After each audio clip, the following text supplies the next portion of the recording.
उस्ताद बुखारी जी बेहतरीन शायरी असांजे प्यारे भाउ मुशीब चांग फैज़गंज खैरपुर मीरस जे नाव कयूं था।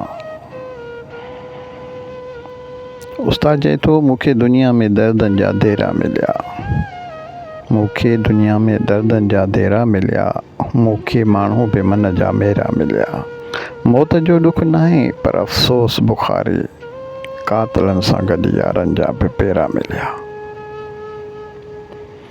उस्ताद चए थो, हिकु टांडो मुंहिंजे हथ ते रख, हिकु टांडो मुंहिंजे हथ ते रख, ॿियो टांडो मुंहिंजी अखि ते रख। इहो दर्द सही वेंदुसि पर पंहिंजी महफ़िल में गए रखे न रख। उस्ताद चए थो, दोस्त थियो धर्म पवे, भाउ थियो भरम पवे, हर को मुंहुं मोड़ियो छॾे, छिल न कंहिं में कम पवे।